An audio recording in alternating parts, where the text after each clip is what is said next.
Renfe sigue más que interesada en su expansión internacional y tras los baches encontrados en países como Francia, parece que llegan buenas noticias desde las Islas Británicas y te cuento los detalles en este vídeo. Hace poco os hablé de los muchos problemas que está encontrando Renfe para su expansión en países como Francia, el mercado a priori más atractivo para la compañía de ferrocarriles españoles. Pero este es solo uno de los países donde Renfe quiere dar servicio y expandirse internacionalmente, algo que tras la liberalización en la Unión Europea cada vez gana mayor importancia en los planes futuros. Pues bien, recientemente han llegado buenas noticias desde Reino Unido, que a pesar de no pertenecer ya a la Unión Europea, parece muy interesada en esa idea de abrirse a la competencia ferroviaria y dejar entrar a marcas de otros países. Y Renfe no ha dejado pasar esa oportunidad, donde ha recibido el OK para operar trenes en una de sus rutas. Este podría ser uno de los primeros pasos en la ambiciosa expansión que prepara la compañía presidida por Isaías Taboas, donde cada vez parece más claro será determinante en la buena marcha de las cifras y balances anuales, más aún teniendo en cuenta que en España la competencia cada vez será más feroz.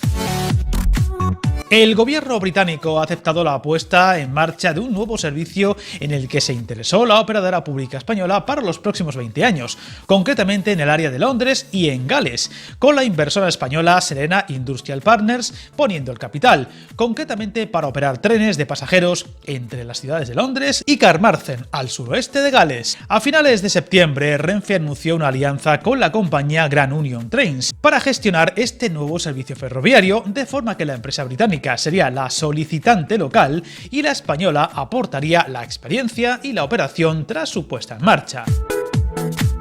De esta forma, la llegada de la operadora española al Reino Unido se plasmaría en la constitución de una empresa conjunta que podría contar además con la participación de Serena Industrial Partners. Esta firma de inversión española, que basa su modelo de negocio en el desarrollo de infraestructuras sostenibles en el Reino Unido, aportaría el capital privado necesario para adquirir los trenes con los que se prestaría el servicio. Trenes nuevos y no migrados, por así decirlo, desde España, que quede claro, lo que confirma la intención de Renfe de acudir con socios locales para obtener el visto bueno de las instituciones del país, algo que ya intentó sin éxito en su salto a la línea de alta velocidad HS2. La línea que algún día unirá a máxima velocidad las ciudades más importantes de Inglaterra, Londres, Birmingham o Manchester, un proyecto de gran magnitud y que próximamente abordaremos en un vídeo del canal.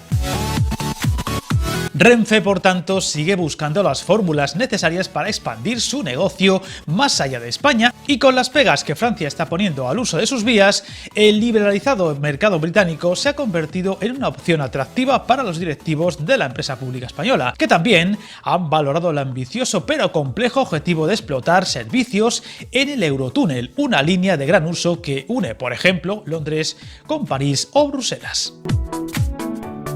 Hay que dejar claro que el ferrocarril británico es muy distinto al español, aunque Renfe quiere hacer uso de su experiencia en la liberalización del mercado de alta velocidad patrio, en plena ebullición estos días, para así afrontar procedimientos similares en otros países. Así es, tras ser la Grand Union Trains quien presentara la solicitud, ya ha recibido la validación para prestar 10 años de servicio a partir de diciembre de 2024, aunque las intenciones de la operadora pasaban por duplicar ese periodo inicialmente. La idea es cubrir 5 servicios diarios de ida y de vuelta entre Carmarthen y Londres Paddington y efectuarían paradas en Cardiff, Newport y Bristol, destacando que para poder ponerlos en marcha parece que habrá que realizar una inversión significativa en nuevos trenes bimodales, es decir, movidos por electricidad y diésel allí donde no exista catenaria. Parece que la opción más probable pasa por que sean suministrados por la constructora Hitachi, que ya tiene experiencia en modelos similares operando en este país, teniendo por tanto por delante un calendario apretado y con mucho trabajo por hacer. Hay que reseñar que este servicio liberalizado es el quinto que ya existe en el país, como parte de su modelo de competencia en beneficio de los pasajeros, gracias a la entrada de nuevos operadores, traduciéndose en tarifas más bajas, mejor servicio e innovación para los viajeros, cosa que en España ya se empieza a ver en aquellas rutas de alta velocidad con competencia entre distintas marcas.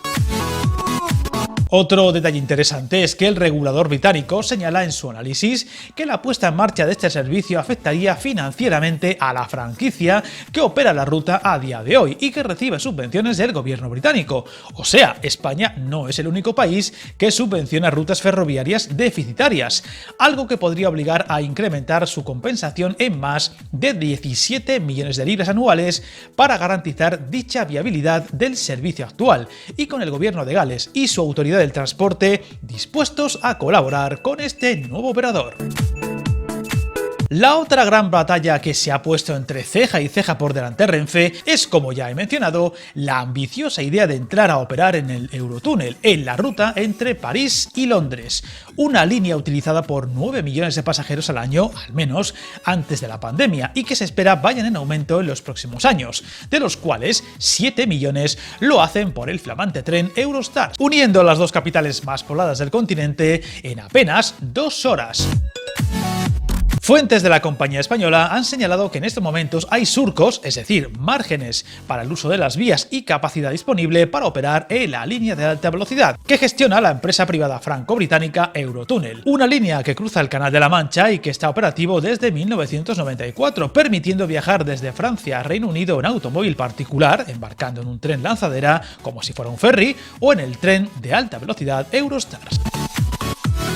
La pandemia congeló los números que se registraban y que iban en aumento, y que se espera puedan recuperarse y superarse incluso ya en 2023. Los análisis de demanda realizados por Renfe reflejan que sería más que viable y rentable para la empresa pública española competir con Eurostar. Hay que recordar que los servicios actuales de alta velocidad de Eurostar son prestados por el operador Eurostar International Limited, sociedad participada mayoritariamente por la Ferroviaria Pública Francesa en un 55%, una sociedad que ya en 2019 logró obtener unos beneficios de 100 millones de euros. El ambicioso objetivo de Renfe es operar con un producto propio, para lo cual el primer paso sería la homologación de los trenes, de los que prevé utilizar un mínimo de 7 unidades, y calcula que el retorno de la inversión tendría lugar ya en el 4º año. Ya en una segunda fase, el servicio podría extenderse a nuevos destinos franceses e internacionales, pues hay que recordar que ciudades como Ámsterdam o Bruselas también están unidas a Londres por este túnel. Renfe considera que esta vía de acceso, por así decirlo, a Francia es más sencilla por el apoyo del gestor de infraestructuras británico HS1 y del franco-británico Getlink Eurotúnel, ambos bien posicionados en Francia y muy interesados en el desarrollo del proyecto. Recordemos que Renfe pretendía operar en el corredor París-Lyon-Marsella, pero no recibió las certificaciones ni las homologaciones necesarias, al menos por el momento, y con el modelo Abril de Talgo ya en vías francesas desde hace algunas semanas para empezar su homologación. Un tren con el que Renfe espera por fin poder dar el salto para operar a algunas rutas francesas y poco a poco ir llegando a más mercados europeos. Pasos, fases y novedades que, no lo dudes, iremos contando al detalle en este canal según se vayan produciendo. Tiempos excitantes en lo ferroviario, los que se vienen por delante y de los que estaremos muy atentos. Suscríbete al canal y recuerda, hasta el camino más largo se inicia con un primer paso.